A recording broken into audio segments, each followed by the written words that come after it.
Hi everyone, my name is Gianfranco Papa and I am CTO and co-founder of Somni Software. I'm a Flutter developer. I'm really in love with this technology. I really love working with Flutter.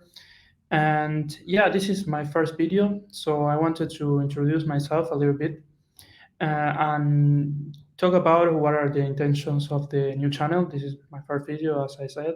So basically, I will be posting videos regularly, mainly about Flutter and Dart. And the idea is to provide like content about real world problems that we experience as Flutter developers. And yeah, and try to present different topics and try to do like codings about that topic. So in today's video, let's introduce the first topic. So basically, I will be talking about design systems in Flutter. I think it's a simple enough topic to begin, but there are things to consider. There are always things that we might improve in developing a design system, and it will depend on how large our application is. But yeah, I wanted to talk about this. So first, maybe we can talk about what is a design system, right? In case you don't know, maybe you already know this, or maybe you are applying things about a design system in your project, but without even knowing that this is like a really important topic.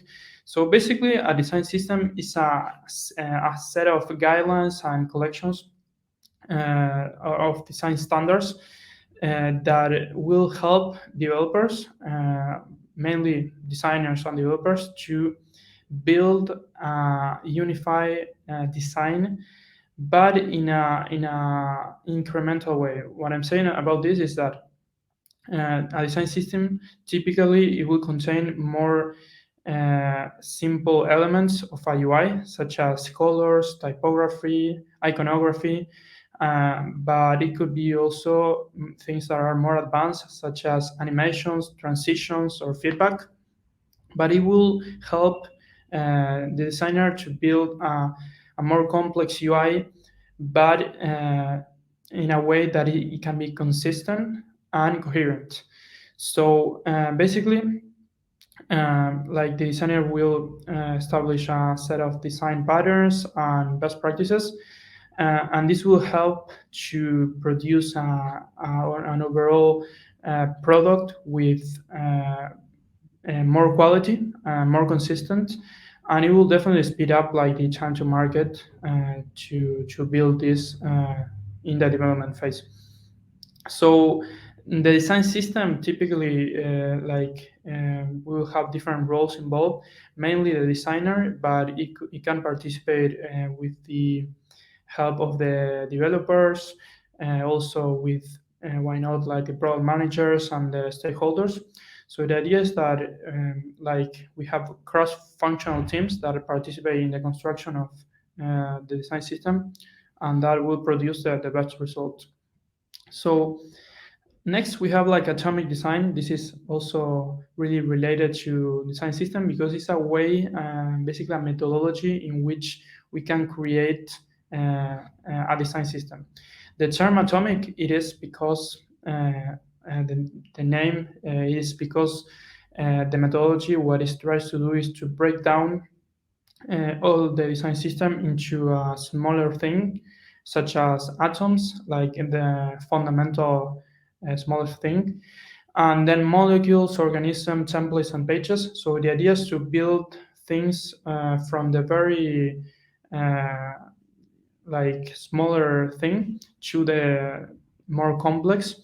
And with atoms, we will have obviously the thing that is small enough to be independent, such as a button could be.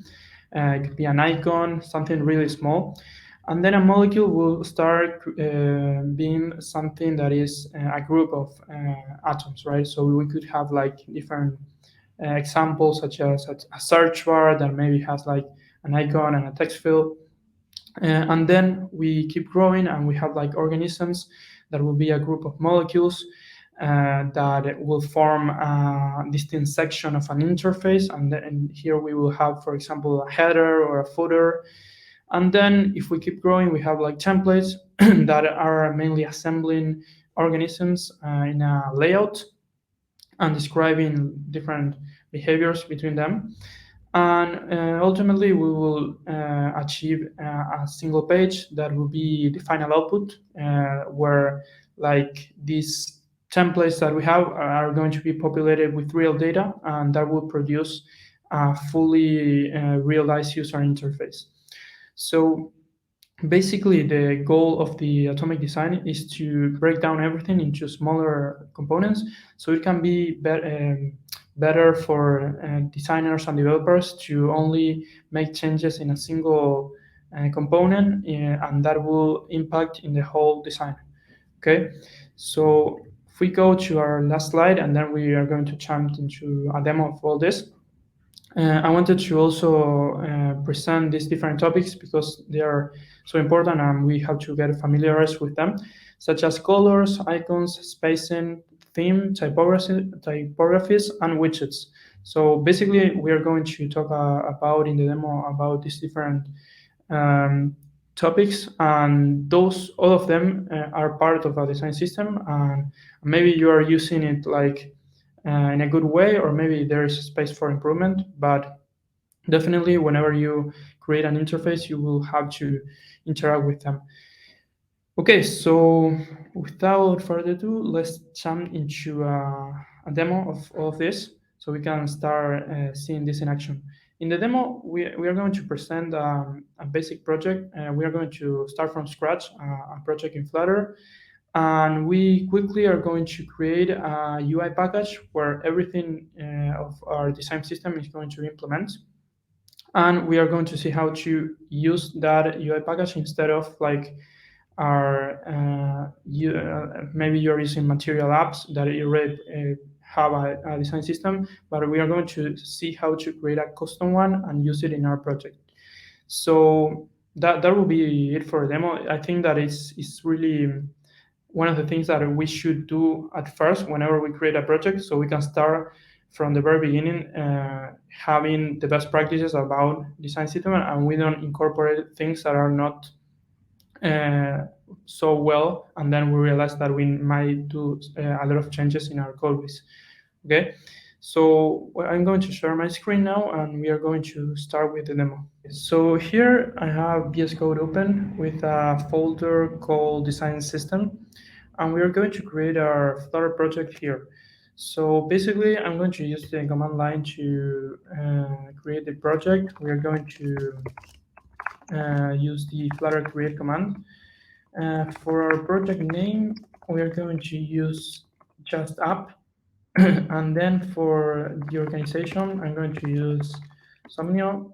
And then we're going to add platforms because we only want Android, iOS, and macOS.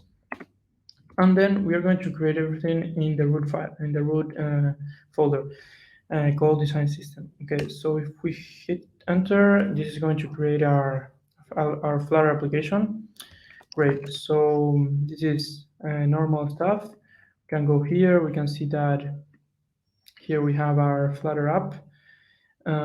Then we have the lib folder with our main file with the counter example. Here we have like a lot of comments. We are going to delete everything. But yeah, this is our sample app. Okay, so first, what we would like to do is to create our UI package. So in order to do that, we are going to create a new folder at the root called packages. And here we will like to access packages and create a UI package. Okay, so we can start implementing all of our design system. In our case, to speed up the development of this package, we are going to use Mason, and we are going to use the brick called UI package. In case you know Mason, Mason is basically a cool library that it kind of like lets you create different templates using the mustache notation. And here we are in Brick Hub, where all of the developers can publish their templates. I already did mine that is called UI package. So if we enter to this one, we can see that it has different like outputs. We will be creating a template that can have like the gallery, the lib folder. We are going to explain all of this in a second, but this is just so you can see the template that we are going to use. So to add this template, first we need to go to the command line. And okay, if you don't have Mason installed, you will need to install it globally using darpub. So you have to like download the Mason CLI. This will be the command darpub global activate Mason CLI. I already have Mason installed, so that's I'm not going to install it again. And then you need to add the UI package. Again, I already have this UI package installed, and this will download the template from BrickHub. Okay, and then if we hit the Mason ls command, we'll see that we already have the UI package installed, the version 0.3.0, and it's telling us that it's from the registry brickhub.dev. So it's the same as here. We have the same version. Okay, so basically to create a UI package from this template, we will need to make the UI package. And in here we can make the UI package. It will ask for a package name. In this case, we can select that our package name will be app, because it has to match actually the name of the app that we put app. Then it will ask us for a short name. The short name would be just in case our app has like a lot of it is a really long word, so we might use it because we're going to put everything uh, in front of every class that is going to be created, such as colors, theme. So we don't want to have like a very long word in all of our classes. So if you have a short, this is the time, the opportunity you have to put it. We are going to use app because it's a short word, so that's good with us. And if we hit the enter, we will see that Mason is going to start creating a lot of files. And here we will notice in packages that we have the app UI package, and it's doing a lot of things. On one hand, it's creating all of the files that we need in order to create this package with all of the classes. We're going to analyze everything. Then, because we know that we need to run Flutter pub-get in our package to install everything, the template is applying some post generation script that is mainly doing that. Is in charge of running the command flutter pub-get and running also the auto generation for the assets. Okay, we are going to see it also that we have a folder called assets, and we are going to use generated code to generate those assets. Okay, this is still using build runner under hood. The first time it takes a while because we are creating not only the files, but as I said, we are auto-generating all of the assets in the correct path. And once everything is finished, we'll see that this folder is being generated with all of the assets, the fonts. So this, in essence, will create a lot of files from scratch, so you don't have to take care of that. And then this really speed up a lot the development process, especially starting from to do this from the very beginning is a really good idea. So you don't have to worry about this anymore. Okay, so here we're going to start analyzing this package. So basically, if we go here, we will see that the dependencies that we are using are Flutter Asset Generator and Flutter SVG. In the case we would like to introduce assets that are SVG. Also, we are putting Flutter lints just to keep everything consistent. And we are using build runner. We already saw it how this was generating files on their hood. And then we also have some assets for mainly example purposes. So we don't have to remember how we include files and fonts. We can definitely remove it, but this is like for having an example and start from there. Then if we go to the folder structure, we have the assets folder where we are going to put our fonts, our icons, our images, everything here. Then we have a gallery app. This is an actual Flutter app that it currently supports iOS, web, and Android. But the only purpose of this app is to showcase all of our design system just in a single app without our final designs. So if you go here, we'll see that this has a different name. We can actually go to the gallery app and run it. So Let's first go to the app UI package, then to the gallery. In here, we are in a Flutter project, so we can hit Flutter run. We're going to run in Chrome because we can see that web is supported. And in the meantime, we can actually see um, other things. Well, we can see that in the gallery, we are basically just having a really simple app that is displaying different colors, typography, just showcasing them, spacings, and widgets. And then if we go to the lib folder, this is where everything all the magic is happening. We have the colors, so we have a generated class called app colors.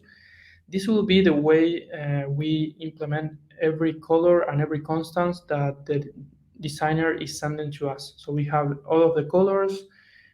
We can name different based on conventions. We can name like primary colors, secondary colors.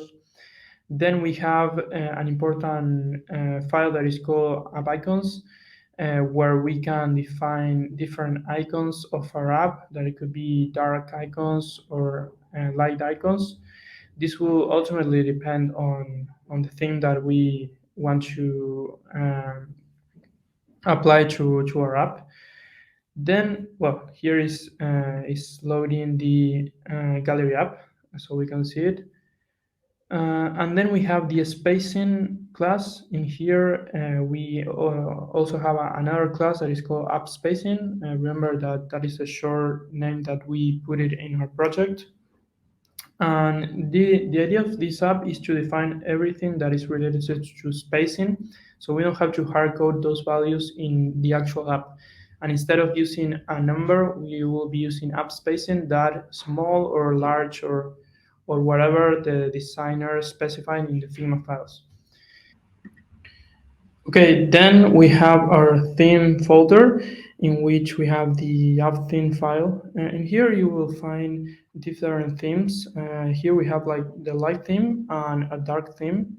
So basically here we can define everything needed in order to build a theme. We can have the primary color that we are referencing the other file, the app's colors. Then we can create different themes for the app bar, the icon theme. Maybe we have a text theme. Let me see here, a text theme. And you can see that everything is being, it's calling like different properties so that everything is well put in place. So if we want to actually create another theme, we can do that. And here we have the dark theme where we are going to define a different brightness, different scaffold background color.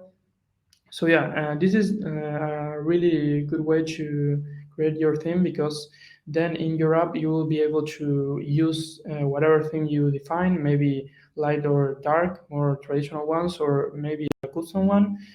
So you can even give the ability to the user to select the theme that he would like to use it. Okay, so basically, here we are going to see how to create another property later so we can modify the theme. But to finish with the UI package, there are a couple of things more to say. We have the typography folder in which we can find two different files. First, we have the add font weight. Here we can actually put everything related to the weight of the font from black to thin, and every other font weight. And then in the text style, we can define different app text styles, such as the base one that we are going to use for everyone. But then we can start defining, for example, display 2 textile, display 3, headline 1. So we can define everything in here, and if the designer needs to change something, maybe the headline 1 is not font size 36, we don't have to change it in every part of our app. We only have to come here and change the reference to the headline 1, and everything will be updated automatically, right? Okay, and finally we have like different widgets that we might need for our app. Here we can have like the fundamental widgets, right? Like the ones that will actually be designed in the design system. For example, we have a text field. We can have like different properties for a text field. Even we can create constructors for different types of text fields, such as the email text field, or maybe we have the password text field, and everything is using exactly the same properties, but maybe for example, the read-only value, we put it in true or to false, depending on if we want to give that ability to the text field. And then the thing is that whenever we create a new text field in our app, we are going to call this one, so we can style everything here, and it will be only in a single place again. So then we can export every widget. We have a few more here, but whenever you need to create a widget, this is a great idea to kind of like create one. And then finally, we are exporting everything into a library, so we can use it inside our main app. And if we go to different files we have, for example, we also have a linter. We are using Flutter lints, and in addition, we are adding different custom lint rules. And then in our passpeg YAML, in our README, we have like a definition of what the UI package is doing. If you like to see it, maybe we can put a markdown reader. This is an extension on how to read the markdowns in VS Code. Really useful. And here we can see, okay, this is created based on the name that we put it on at first, the app UI package. And the app UI package will contain a general design system. Okay, so the output general structure will be this. But then you have all of the meaning of every folder that we have, color, spacing, theme, in case you want to read also and update this documentation while you are building your project. We are putting also like how to add new assets, because remember we are using build runner to auto generate the assets, and so we don't have to manually like put every name of the assets manually based on what the name, right? So then we have different ways to how to use this. The gallery app that we already explained, actually we're going to see right now like in action what the gallery app is doing. So here, remember, we run the project in Chrome, in the web. So here we can see that the gallery app is no other than like a gallery, a showcase of our design system. So we are going to see what are all of the colors we define here. Maybe we can make the screen smaller, and here we can see all the colors we define with the tags. So this is a good way for designers to actually validate that we are doing things right based on the design system. We can also see the typography defined. It's a good way also to see how would fit in this example in a web. Also, we can see the spacing, And finally, we can see the widgets that we find, and will be really helpful for, especially for developers, to see what are the available widgets that we have, so we can match the widgets with the Figma files and hopefully see those widgets in action without being part of an actual screen, right? And here we can see the text fields, how it looked like. We can also see some icons and an upper. But of course, you can keep adding things to your package, different widgets, and also to the gallery app, so you can see how everything is being put in place. So yeah, this is the gallery app. You can also test different themes if you like. For example, we have a light theme and dark theme, so we can see how everything is in dark theme. We can see that the widgets are updated, and yeah, and this is really helpful, as I said, to work with this gallery app, so you can start validating everything in your design system without the need to actually code different features or screens in your application. So you don't have to wait.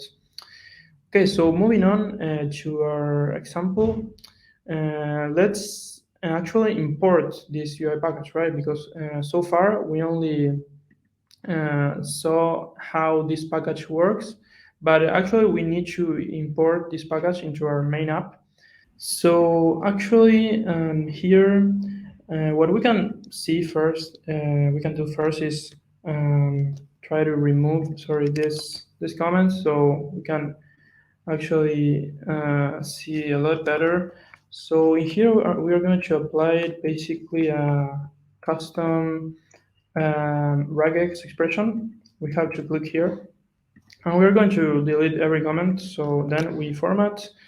Yeah, we this looks nicer. But yeah, before we have to before actually interacting with the design system, we have to actually import it. So we are going to go to the pathpeg YAML file. Here again, we are going to delete all of the comments. So in this case, the comments are like this. So we can put. All right, I think this should work. There's no need to. Okay, we're going to replace it with a empty. And in here, maybe we can put, yeah, the this line. So we are going to format this slightly so we can continue. And in here, what we are going to do is to actually import the library. And for doing that, we have to go to the dependencies, right? In this case, the library is not from pubdev, so we are going to import it from our package folder. So in this case, we need to see the name of the library, that is app UI.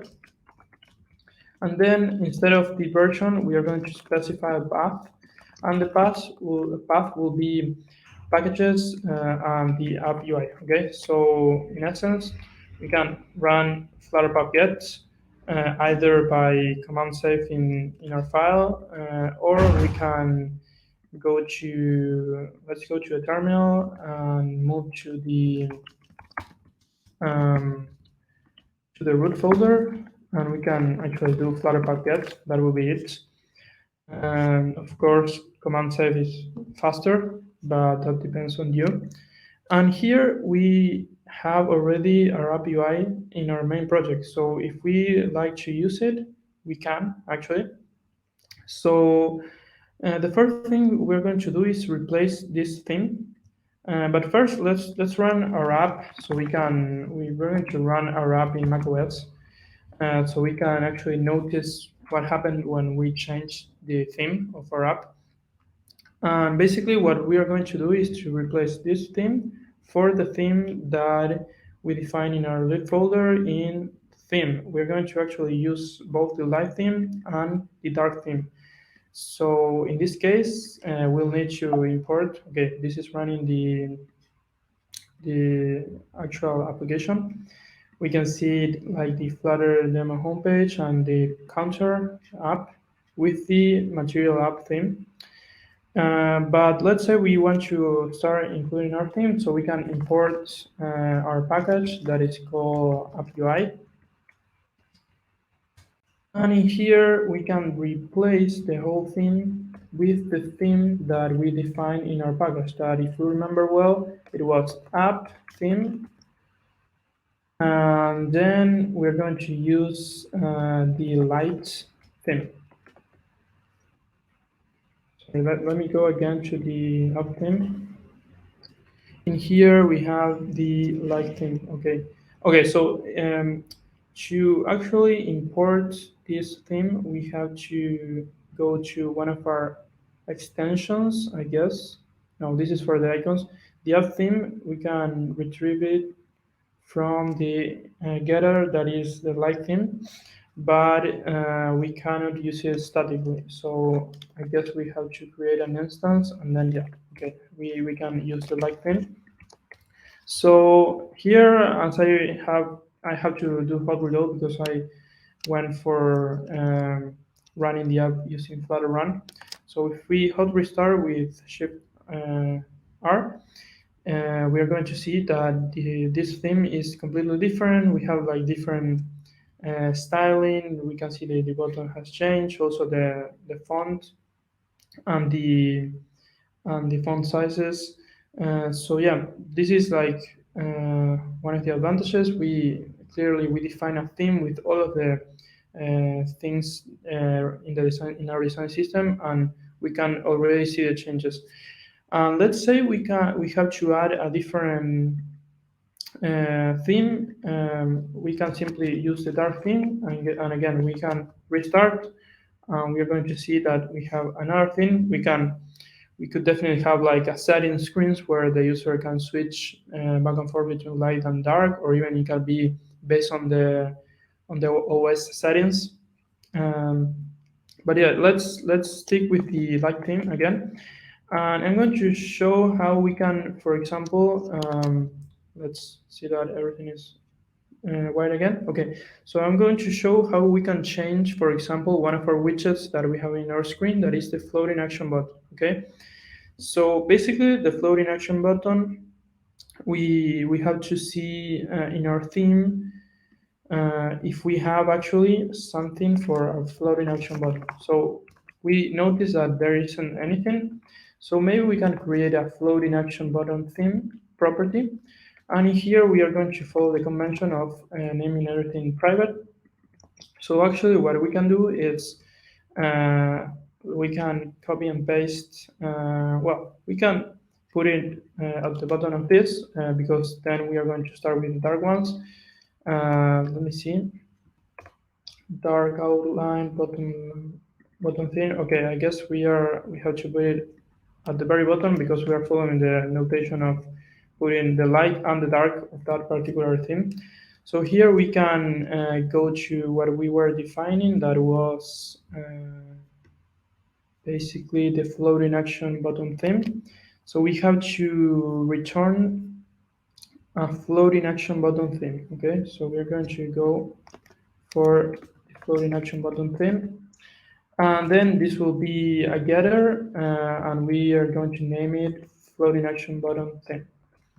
And in here we can return actually a floating action button theme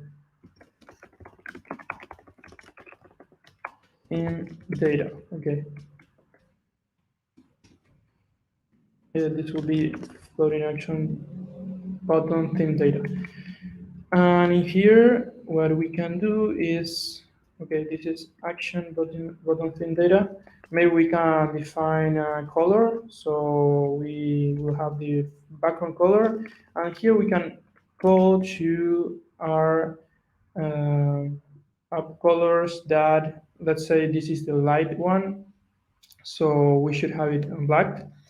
And let's rename this to light floating action button theme. And then maybe we have to add a const. Okay, so let me see, the errors here isn't reference. Okay, we're going to reference right now. And let's also make our dark version. Our dark version will use just the color that white. And The last step to do is to actually put it into our theme. We're going to put in the light theme and in the dark theme. So floating action button theme would be dark floating action button theme data. And in here, we can already start using it as part of our main app because remember, whenever we define the theme there, as we already put the theme in here, we can use it in our floating action button. So now the floating action button, we start using the light version of the theme. And if we refresh the page again, we will see that, okay, we have here the background color has changed to black. Okay, and if we do the same for the dark one that we already did it, so we put dark theme here and we refresh. Here we will have, okay, the color of the icon is not so visible. Maybe we can also apply some changes to the icon here. We can, in this case, instead of going for the icon theme, maybe we can just add some color.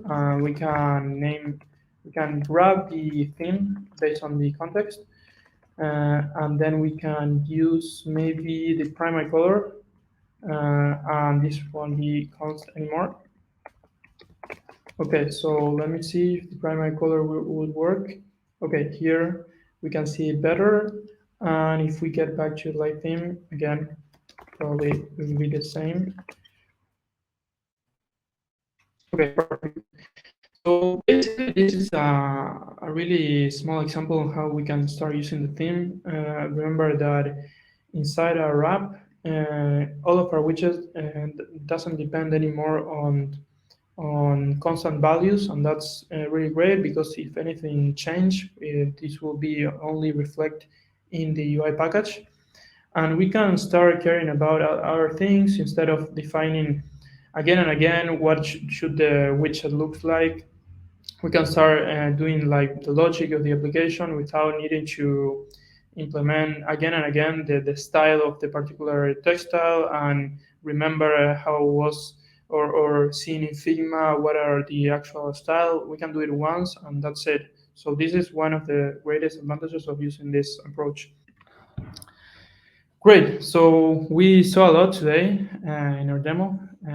This was our first example of one of the things that can happen in a real world scenario.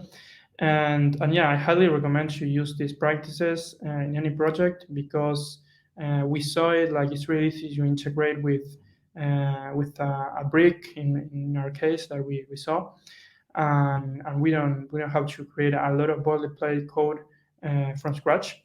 That is one of the reasons that might be really tedious to have it like at the very beginning because we want to champion into creating different features and we don't want to spend so much time in configuring, but with the help of Mason and bricks we can have this uh, like structure well set up from the beginning. And I wanted to also share some conclusions about the topic so we can wrap it up.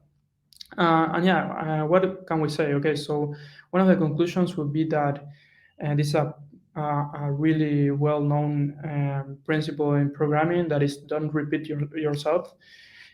With the design system, we saw that we have like a really good opportunity to centralize all the constants of our app into a single package. So we are not going to repeat ourselves in the sense that we are repeating what is a primary color across the whole application. And then imagine if someone wants to change that primary color, we will need to refactor every appearance and we'll need to know where it's appearing. So this is something that we can have out of the box by only having a package that is centralizing everything about our constants.